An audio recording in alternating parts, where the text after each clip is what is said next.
So how warm is it over there? When will it be swimming weather? Oh man, it's been about mid 80s. Yeah. Um, like I said, man, I was swimming yesterday, jumped in the pool dirty, and it was Gosh, brisk. crazy. It was brisk.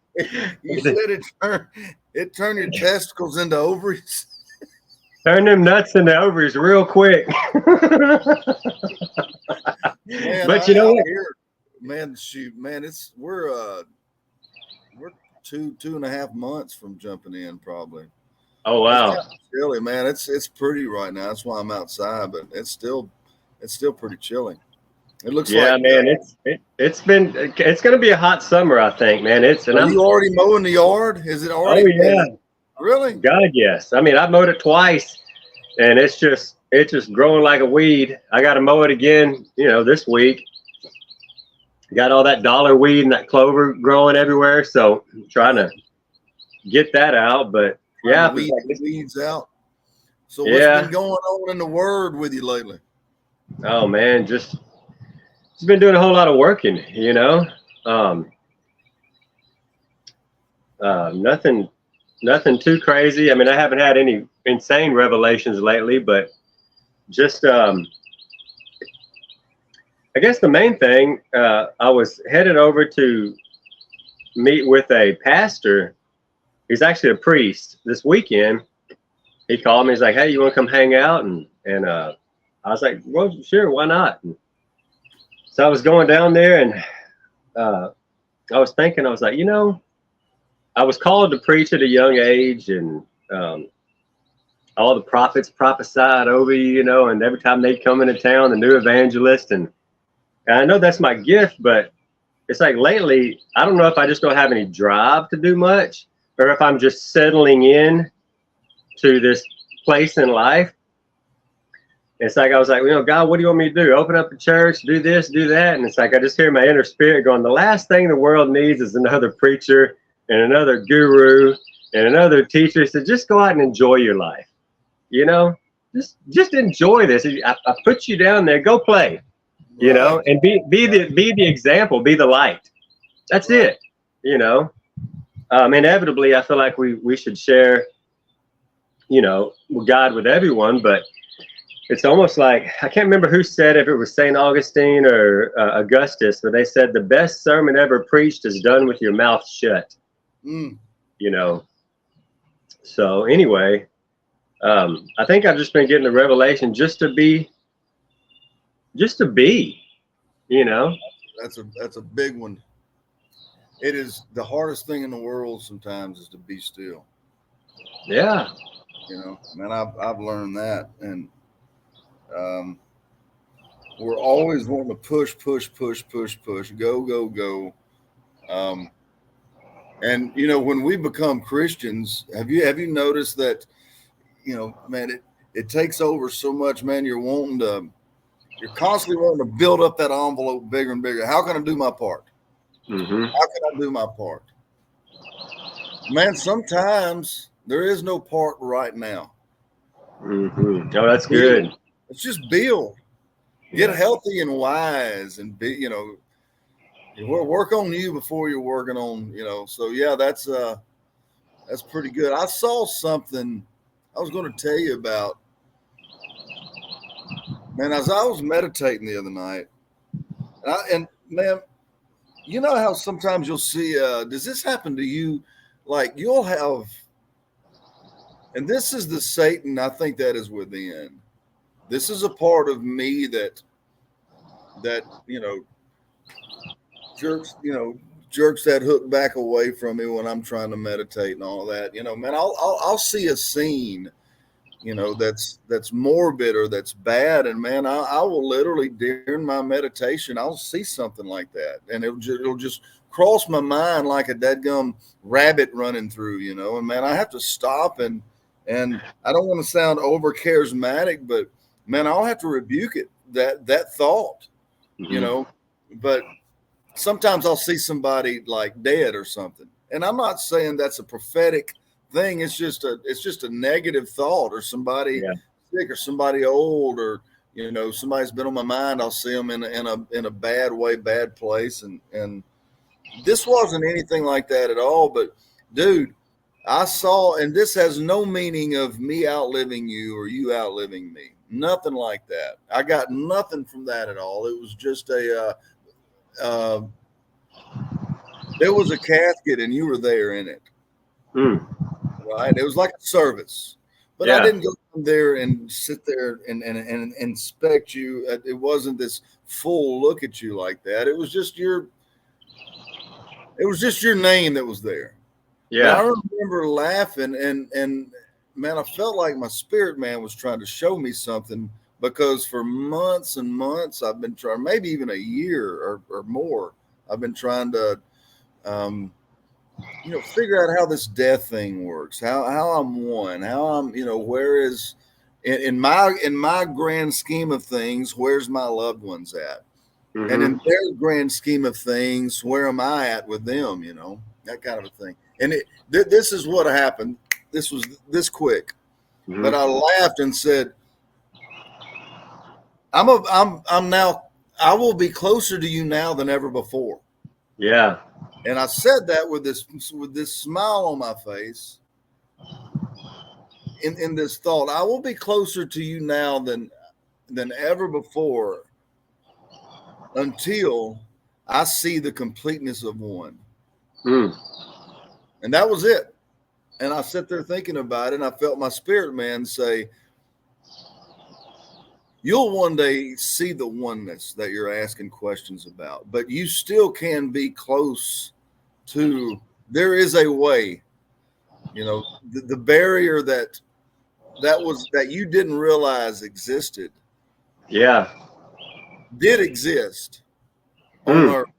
And now the barrier that you think exists does not exist. You got it backwards. So I guess that's why I'm bringing that up. That's something that's hit me not long ago is you don't think there's a barrier here on Earth between you and your loved one, you and your friend, you and your spouse, whoever. But there is. There's a mighty big barrier. And then when that person dies and you outlive that person, now you think there's this huge universal barrier. And there's not. Now there's not a barrier. Yeah. And the barrier is completely gone from my sight once I get there with them, So anyway, I thought that was kind of cool, man. I was standing there, and it was you, but it wasn't like, oh my God, and I'm sitting there looking at you, and I could tell you what you look like in a darn casket. Nothing like that at all. It was just me walking up and a ton of people behind me, sitting down and all that, and just me walking up with zero sadness in my heart, going, I will be closer to you now than I ever was before. And then all of that until I see the completeness of one, until I see it. Wes has done seen it, but until I see the completeness of one. But until then, from here on out, I'll be closer to Wes than I ever was before. I thought that was a pretty cool little Sunday school lesson that my spirit gave me the other night, No, man, that's super cool, and not to be weird and prophetic, but I've been feeling lately that a death is coming to me. Not maybe a physical death, but I mean, I've just kind of felt it, kind of hanging around, and I don't know. Like more shedding? Is that what you're talking about? More shedding? Yeah, just more of that ego death. More of that butterfly that goes into the cocoon, and the what we knew is, or not the butterfly, but the worm that spins itself in there, and then it becomes the butterfly, like it's going through like that death part. Right. Not that it dies, because inevitably nothing, like me and you have never been born, we've never died. Our spirit is the I am. It is the Spirit of God that lives and dwells in us. I love Saint Athanasius said, and he was a saint, 1,000 years ago, and he said, God became man so that man could become God, and it's just going back to that understanding of I am. Right. Jesus said it all the time, but we made it exclusively just to Jesus. Oh, he is the I am. No. We are the I am. We did. I am the I am too. And And, so it's like, back in the day when I was probably more of a fundamental Christian, I'd have probably heard that message and freaked out, like, oh, I'm going to die, Sure. But at this point in life, it's like, like that didn't move me at all. It didn't shake me at all. But 10 years ago, that would have shook me to my core. I might have had a panic attack, Right. But at this stage, it's like, man, because I'm so in tune with the reality that I'm not the body and I'm not the mind. I am other. I'm something other. I am inhabiting this body and this mind, but that's a really cool place to be, because people have a lot of fear in their life. And I love how the Buddha said the eradication of fear is the beginning of enlightenment. We get so caught up in this life, being busy. I told you one time, like I was talking earlier when we first started, it's like God just telling me, go play, go enjoy your life. When I first got started in ministry and went to Bible school and doing all that, it's like I was just always busy. We're always working. We're always doing this. We're doing that. We're at the church. We're, we're reading our Bible. We're running around. We're ministering. We're passing out tracts. We're doing all this busy work. And I told you several years ago, I said, the world has entirely too many Marthas and not enough Marys. Yeah. And when we can just get still and be still and know that I am God, we can get to that stillness.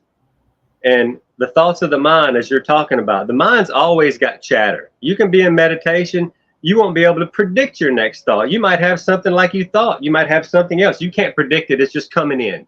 Right. And instead of rebuking it now, because I get crazy stuff in my mind all the time, but instead of rebuking the thought and resisting that, whatever you resist persists, right? It's always there. It's like you're butting your head up against it. But the key, in the Eastern philosophy and Eastern Christianity and the mystics and the sages, they say, don't resist the thought, acknowledge it and let it pass, So when a thought comes into my mind, I'm not like anymore, like I rebuke you in the name of Jesus, and try not to think about it anymore, because at that point I'm resisting it. And it's like somebody tells you, don't touch that stove, you're going to touch it, Don't eat that piece of fruit from that tree, you're going to eat it, Yeah.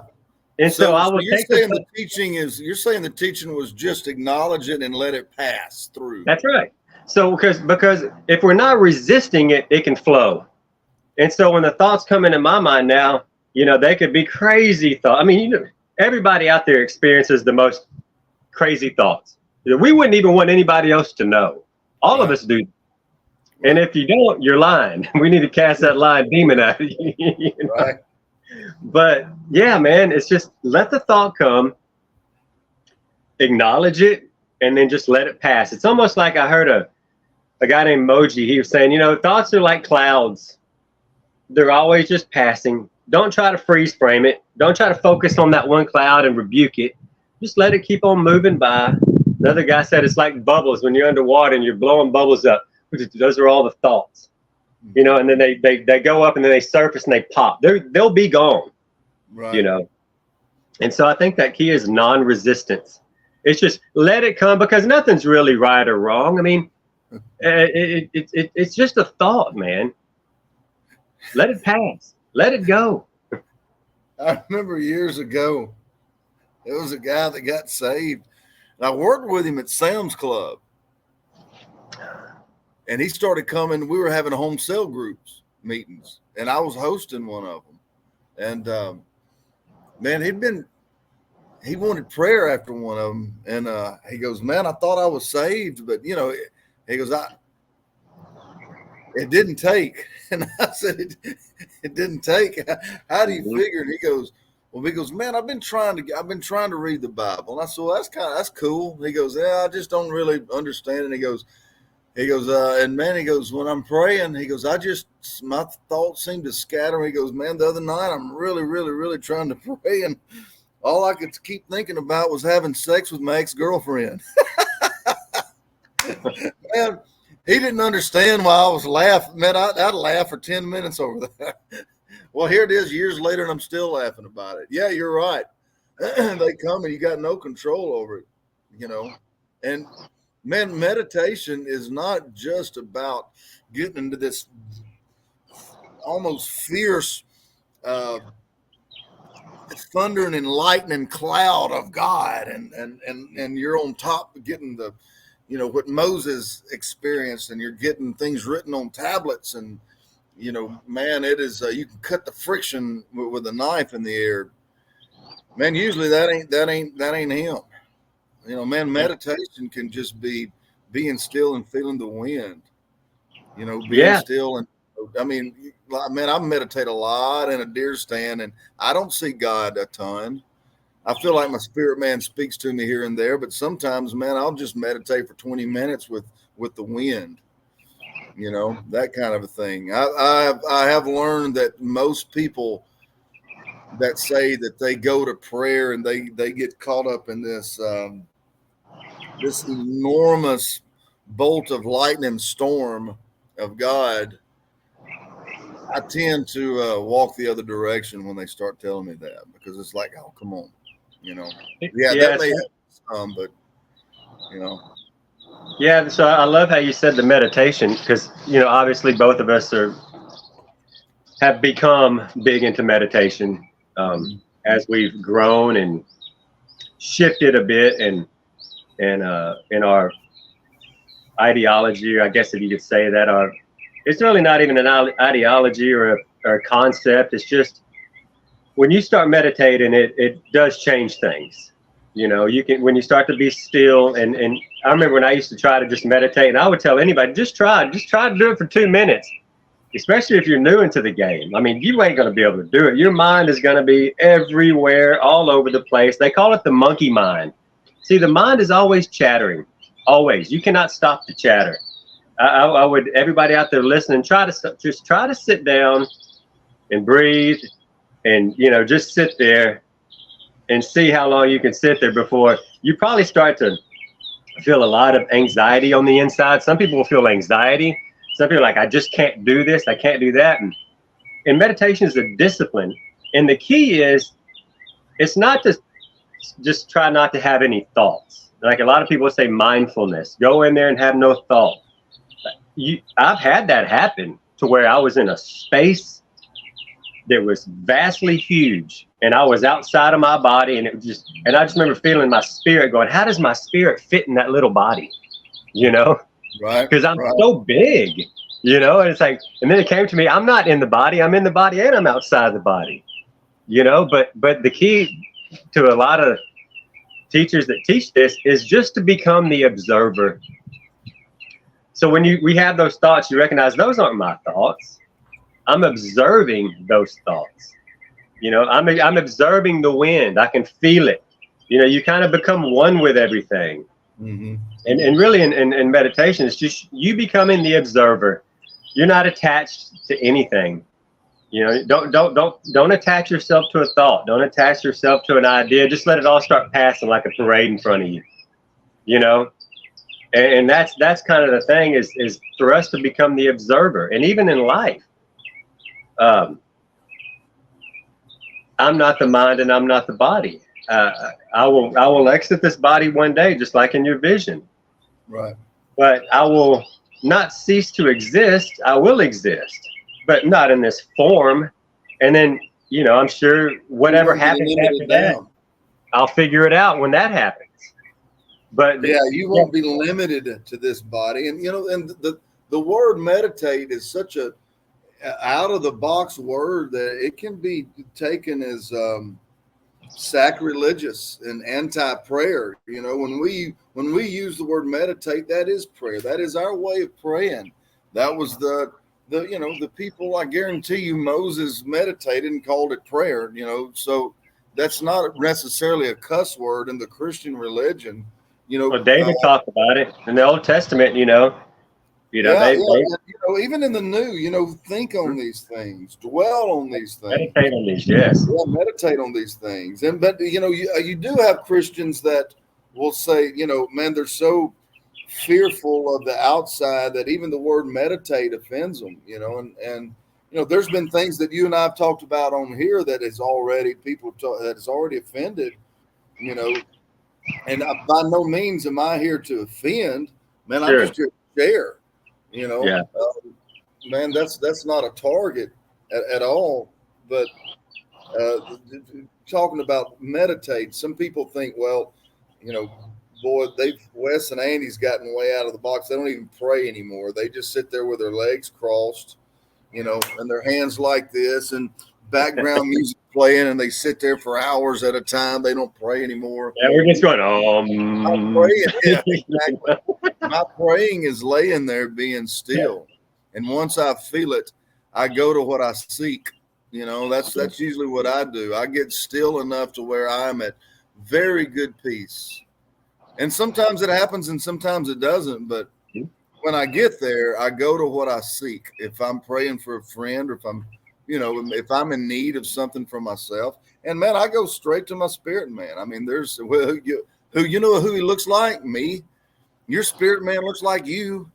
It's not like you're after this long bearded guy that, I don't know. Remember we were talking one time and you said, man, I got, it was during COVID.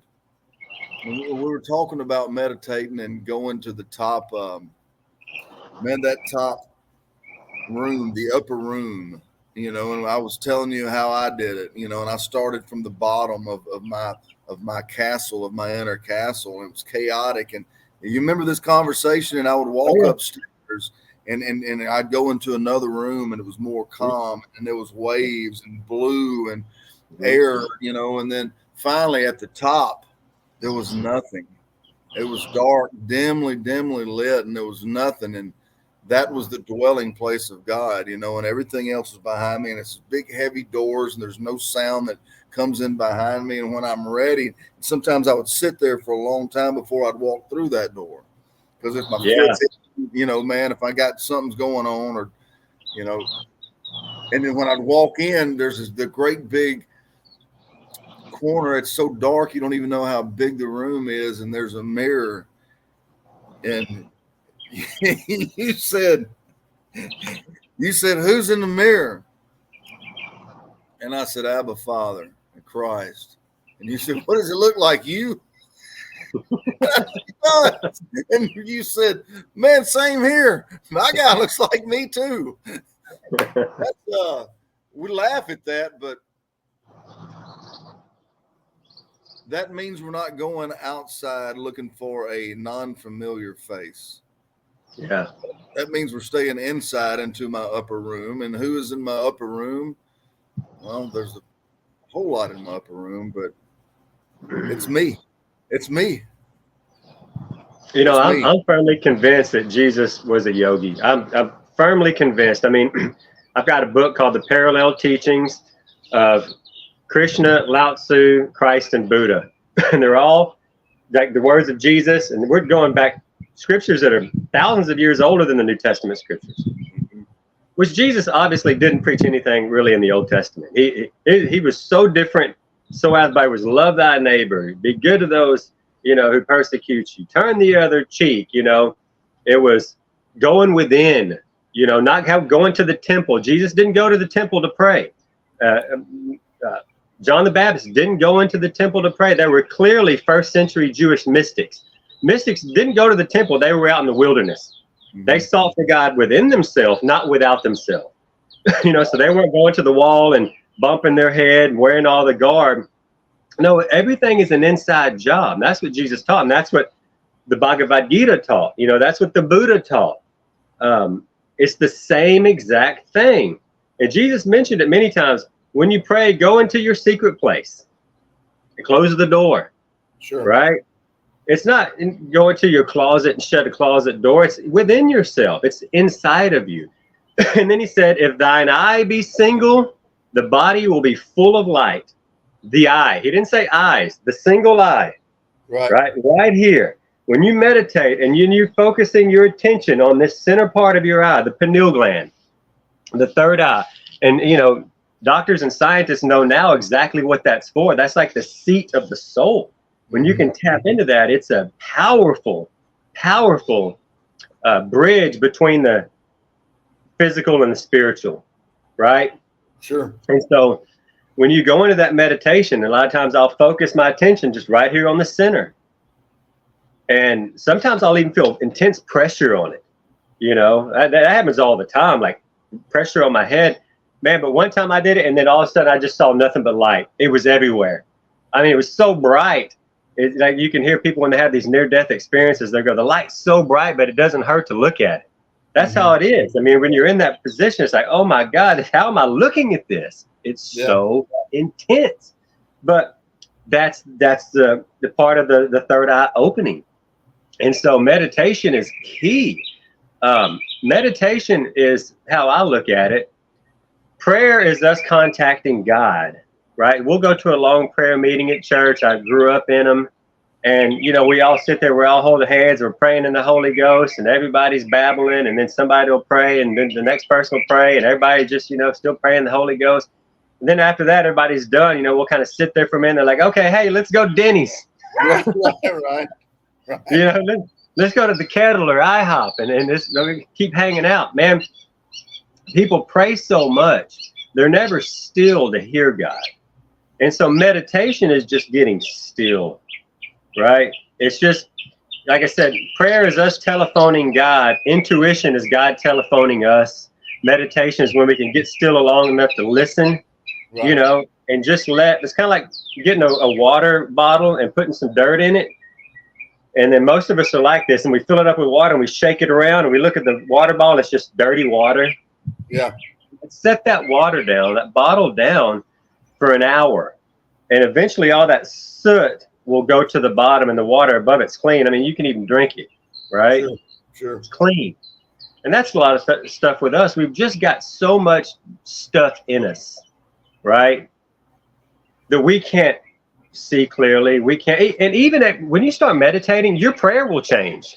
Your prayer life will change. So instead of I can't tell you the last time I asked God for anything or wanted something, or God heal me of this or heal me of that or heal this person or that person. Man, my prayer is gone completely from anything other than Thanksgiving. It doesn't matter if the world's coming to an end or if the world is flourishing. It doesn't matter if I'm sick or if I'm healthy. It doesn't matter if I'm poor, if I'm rich, man. My prayer now is, Father, thank you for this experience. What a life. What a freaking ride, man. All of it's just been so amazing. And nothing depends on the goodness or badness anymore. It's just simply a prayer. That turn out versus the things that don't turn out, right? It don't matter anymore. And I think that's just when you come to a place of maturity. Paul talked about it. He says, in all things I am content.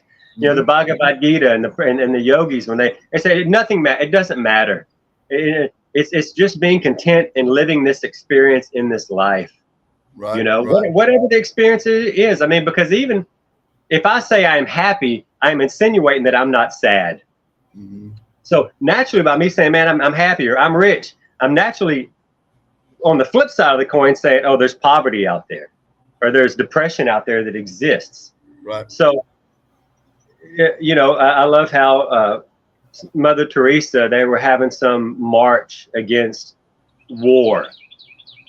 And it sounded good, and she goes, no, would you march for this? She was like, no, I won't. But I'll march for peace. Yeah. Or it was like march against hate. But anyway, she was like, no, I'm not going to recognize hate. Yeah. But inevitably for it means I'm recognizing it. Yeah. So if I say, man, I'm healthy, I'm still recognizing there's sickness over there. Right. So the key is to be content in all things. In all things, I am content, Paul said. And so that's what, without meditation, I would have never gotten there, man. I mean, because when I was in the church, I was always fighting the devil. There's always a battle to be fought. There's always a spiritual warfare going around. I mean, you're just in fight or flight the whole time. You know, there's something to the meditations where you just get still. And in that stillness over time, it's not going to happen overnight, over years, you will start to become so still and so content because you feel a oneness with God. You won't feel that separation anymore. There's a place that you come where you feel one. You're part of this whole thing. I'm part of this. I'm not separate from it, you know. And Now, I and do I feel know, like we have the ability to create before us, you sure, know. yeah, So a lot of times, the way I pray is I see things the way I want them sure. to, you know. You're doing visualization, Yeah, visualization. absolutely. Absolutely, man. And Yeah. I'm seeing where my life is and speaking it. I'm seeing where your life is. And, Hmm. you remember that time me and you had a pact for close to a year over speaking on each other at least once a day, speaking over, man, I will speak over you once a day. I can commit to that for, let's do 8 months. What was that, 3 or 4 or 5 years ago? Hmm. And we did it. Oh yeah. And it's goodness gracious, it's, so, man, I do see that in there, but yes, I totally agree. That's good stuff on. There is no hills to climb. There's no mountains to climb spiritually. And the Mm-mm. joy of it is have fun climbing these mountains. There is mountains to climb physically in this physical realm. Man, it's made that way. Let's enjoy it. I mean, there's tears to be shed. There's laughs to be laughed. Yeah. But spiritually, man, you don't need to be going through no desert or no high, this rugged. You've already done that. Yeah. Here's now is the time to meditate and be on a good plane, man, Yes. be on that plateau where, man, the wind's blowing that desert wind at night, that kind of a plateau, and to live there, to be stable enough to live there, Yeah. and that is something that I always, a big question I had, and it still exists. It's just I don't worry about it anymore. I just found out a pastor, back home, got in trouble for this and that. How unstable the religious world is as far as the leaders. And I know it's easy to say, well, men are going to be men, women are going to be women. There's bad apples. Of course there is. Of course there is. But what a zooming roller coaster ride they are on versus finding that place spiritually, just be still, and it is a roller coaster ride if you're not in it. And the churches that you grew up in, and myself, and we take a look around, it's a, man, it's a, for an example, this past weekend we went to Tunica. Amber and I, we met up with Brad and Wendy, and just the roller coaster ride of reading. I love reading church signs. In one little bitty town on the Tennessee-Kentucky line, one church said, this town isn't that big. It's a small, little bitty, teeny tiny town. One church sign said, "Brother in love, let's love one another because God is love." And that immediately made me go to First John, and that's First John. That's one of his, biggest scriptures in that book. Man, love is of God, and everyone that loveth is born of God, and they knoweth God. If you love God, you know God. If you don't love, you don't know God. That's what Hmm. John's saying. And I'm sitting there thinking about that. Within 20 seconds, here comes the next church sign, and it says, this church sign said, "Fear God, obey." Three Mm. words: fear God, obey. And Amber goes, "Well, that was scary." Yeah. Man, what a roller coaster ride this is in all of religion, not just this world of Christianity religion, but everywhere. What a mass confusing state that you can have just across the street on two different churches. One across the street from the other. One says, "Let's love is of God." And the other one says, "Fear God, obey." We're almost talking about two different gods there. No, you are It's talking about two different gods there. yeah. It's It's extremely so, bipolar. yeah, it's bipolar. It's a schizophrenic bipolar kind of thing, man. And back to your meditation. Like, trust me, I like it when things are good. Like, to me, it's better to be happy than depressed, right? I don't want to be depressed. I don't. But back to that meditation, how it's changed me. is it's let me understand the true being that I am cannot be depressed. I've never felt depression. The true being of me cannot be sick. I've never been sick. My true self, the Eastern Bhagavad Gita calls it the Atman. The Atman is the self, and that self is God playing the role of you, right? Right. Mm-hmm. So I've never been depressed. I've never been sick, but I've experienced what it's like to have the feeling of depression. You see what I'm saying? I've experienced what it's like to be sick. In the absolute of all of this, and God is the absolute, right? Mm-hmm. The relative is where we're living now. Relative, right? Okay, I'm Wes. That's my dog Bodie. You're Andy. I've got a job here, and we attach ourselves to that. So we become that role. We start, instead of playing the role, we become the role, right? Yeah. Mm-hmm. And we firmly believe it to be true. Right. Meditation has made me step away from that and go, oh, I'm just playing the role. I'm untouchable. Death cannot touch me. Oh, death, where is thy sting? You know? That's good. I walk through the valley of the shadow of death, I shall feel no evil, for thou art with me. Right? Yeah. I mean, these are mystical terms, man. These people understood that they were not the body and not the mind, right? They understood they were experiencing this in their experience. So, of course, I'd rather be rich than poor, happy than sick. But the key is to not be attached to either outcome, right? Because inevitably, it's just the play of life. Right. It's the play of life. It's life happening. You know, all the time, we talk about it all the time. A tornado blows through your house or your neighborhood. Your neighbor's the pastor next door to you, you know, and you live right next door to him. The tornado misses your house and mows over the pastor's house. We're inside going, thank you, Father, for having favor on us. You blessed us. Absolutely. And then your guy here is, you know, everything is gone. And now but it wasn't because God blessed you and didn't bless him. It's life. What do we do now? Okay, here's a lesson. Now I'm going to go over it. I'm going to help him rebuild his house. Do you see what I'm saying? Sure do.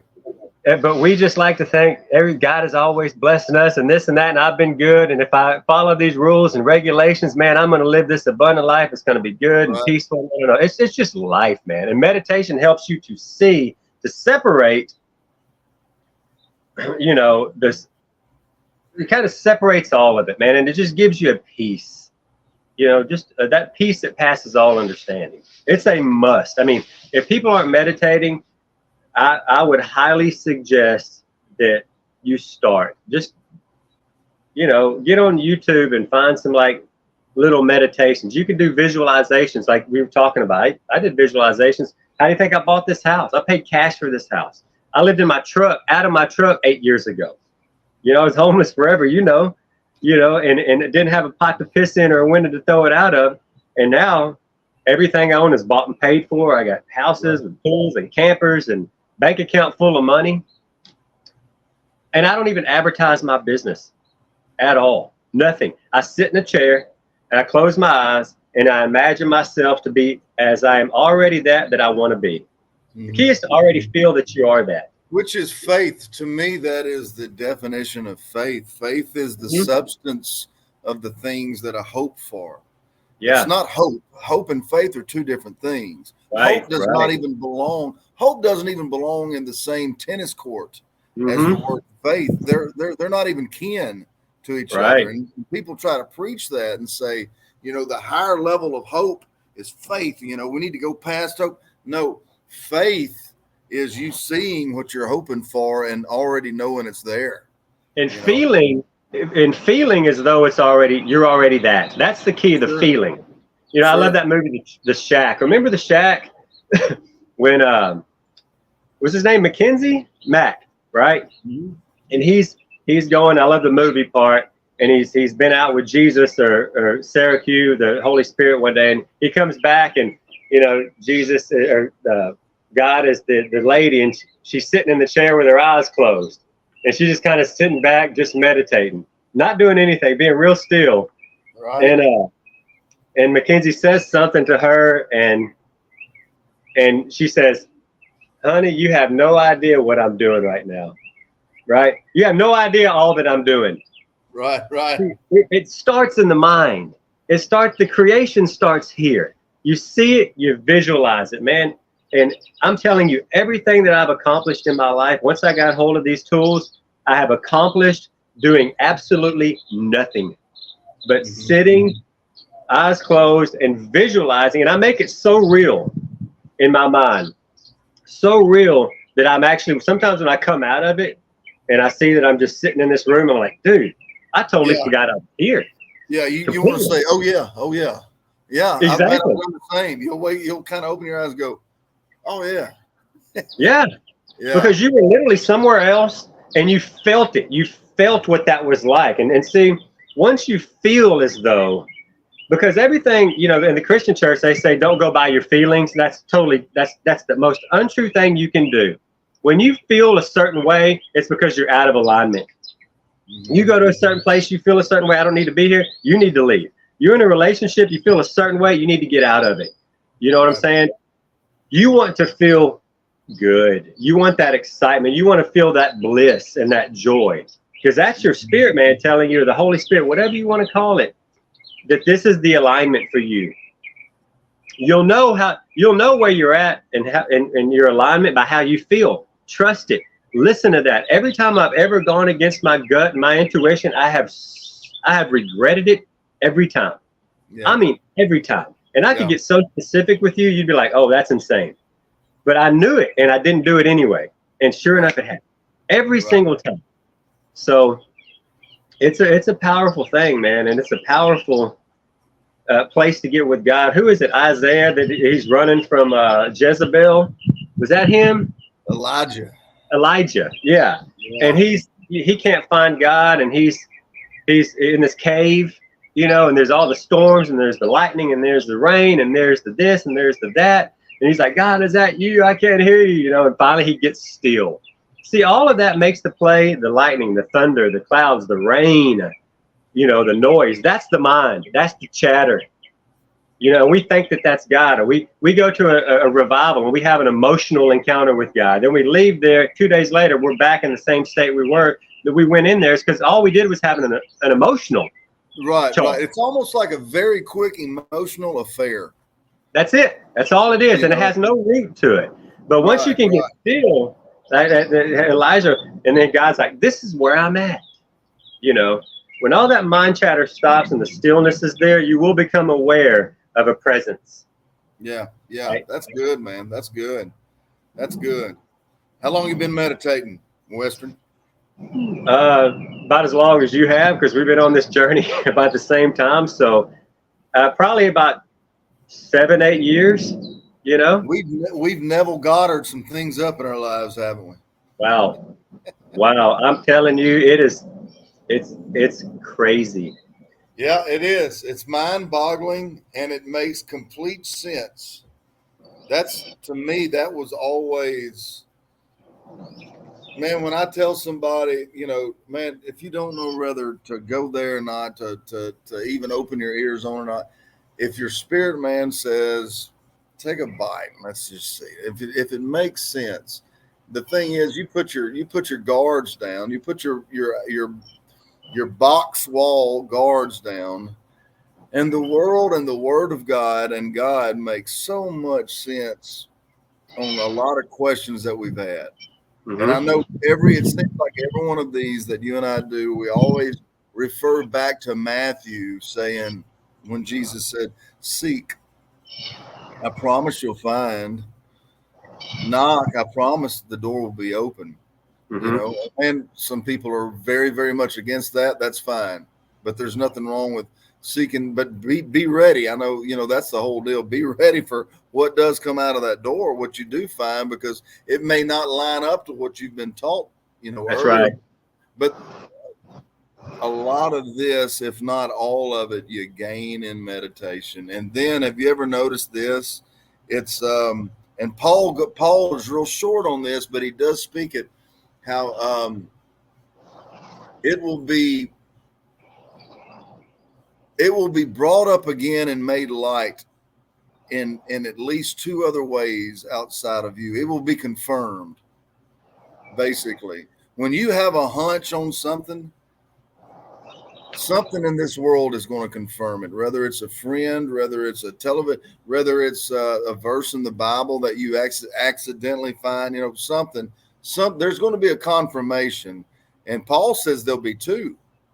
I can't remember exactly where Paul talks about saying when the word reveals something in you, and it may have been a Timothy, like a First Timothy or something, but when the word reveals something in you, it will be confirmed. The Holy Spirit will make sure that you see a confirmation there somewhere around you on whatever that subject is. But it does, you're right, it does come from meditation. It does. And you gotta be careful. I didn't mean to cut you off, but I was talking to a buddy of mine he's in ministry,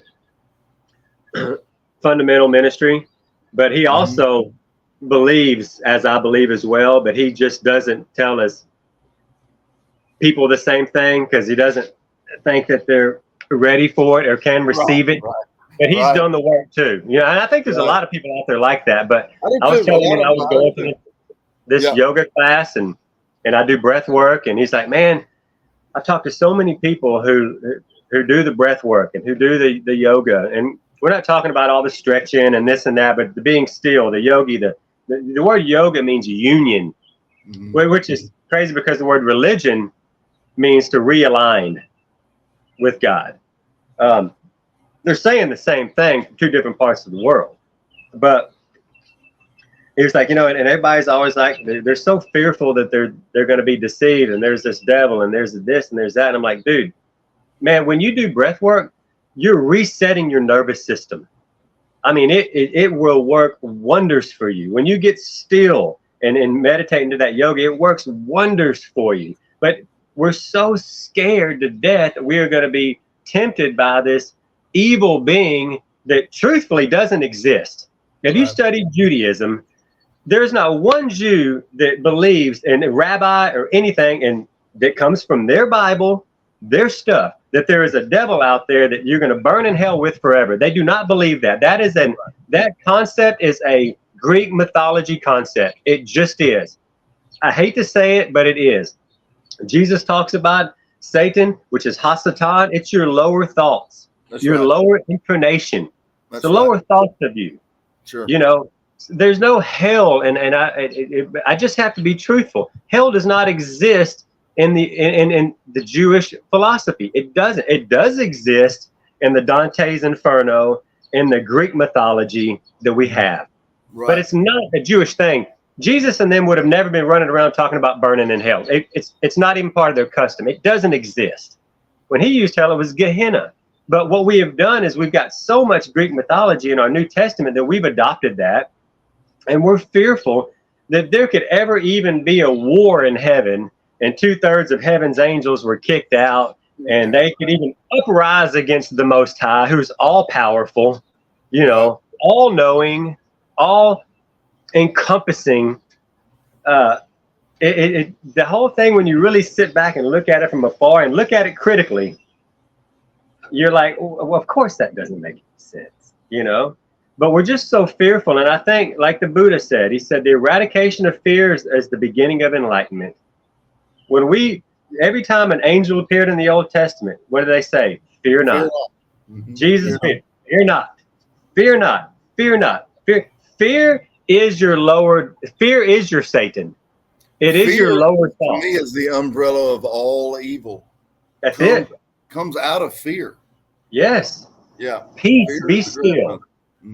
Shalom, fear not. I mean, but yet we walk around in a heightened state of fear, whether or not we're conscious of it or not, but subconsciously, because we're always in a fight. We're always in a war. I mean, even our theology is God's going to come out here on a horse with swords flying out of his mouth, and he's going to kill everybody. Rambo Jesus. So, I do the meditation if you want. Look into it. I mean, Christians meditate, especially the Christian mystics. Or they might call it contemplation, the contemplative way. Right. I mean, there's a great guy named Father Richard Rohr. You know, he's got a great book called. He got a ton of great books, but he's a Franciscan monk. He's got a book called The Universal Christ Blow Your Mind. I think everybody should read that book. But he's a contemplative. He will contemplate. Same thing as meditation, but it's just their way of saying it. Mm-hmm. Mm-hmm. So, but I've watched it change you, man. I mean, I know people that have been in church for 30, 40 years. I ain't never seen a difference in them at all. They're still struggling with the same thing. They go back, and how many times can you hear the same sermon in 40 years? Right. Sure. You know? Sure. But yet, you know, I've seen people that I've taught this practice to, or that I've gone on this journey with, and man, they are night and day different. You know, like the guy that I used to know with you, not that you were all over the place or some, you know, something crazy, but man, I've watched the stillness become you. I've watched you become the stillness. Yeah. You know, and it's likewise, man. Likewise. Yeah, it's changed. You're definitely different, man. You're not the same at all, and it's and it shows, and you can see it. You know. And for the first time, we actually really do have power in our life. Absolutely. You know, for the first time, it's not just a rewarding being still and having a peace that succumbs all understanding. Yeah, that is definitely there, but also having a kingdom of God key. You've got a key. You know, there's keys that you gain through awakening, through realizing who I am in the Father and who the Father is in me. And man, those keys come through meditation. A lot of times they do, but that is the biggest thing. Well, amigo, it is good to see you, brother. Good to see you too, man. This was a good meditation talk right here. Yeah, it was. I needed that too, because I did too. This morning I got up and I hadn't really meditated this week. You know, this guy's been so busy with work, and first thing I thought about this morning was, man, I need to get up and meditate. But it's like, you know, I'm busy here, so it's weird how the Spirit pokes you. You know, that's what I love. That's what I love about our talks, man. They're always, the more spontaneous, the better. Yeah, man. It's always right on the money. I always, you know, the opposite of hitting the target is sin. Well, the opposite of sin is nailing the bullseye. And man, the Spirit a lot of times nails the bullseye when me and you just start. Yeah. We just start talking. That's why we wanted to do this podcast, you know? Yeah. Yeah. So, well, it was good to see you, brother. Man, I got to get to it. What do you got this week? Man, I am, next weekend, we're going to go, we may go hit New Orleans because it's our 1 year anniversary. But this week, man, it's working like a slave in the yard and trying to get everything ready for spring. And I don't have that pretty weather yet that's behind you, but we're a couple weeks away from it probably. Yeah. Well, man, y'all get after it. Oh, man, I'm just working. I think I got a cousin that might come into town this weekend. He hadn't seen the house that I got, and he's the principal up in Lockhart. So I think he might come down, and it's his spring break next week. So I'm just going to try to wrap up my jobs this week, mow the yard, you know, get the pool ready, you know, and just enjoy. Sounds like I need to be over there. Yeah, just enjoy the fruits of my labor. I'll call you from the plane. I'm coming to you. Come on, man. Come on, man. But I love you, dude. And as always, it's a joy, man. So I'll see you again. I'll holler at you in between here and there. All right.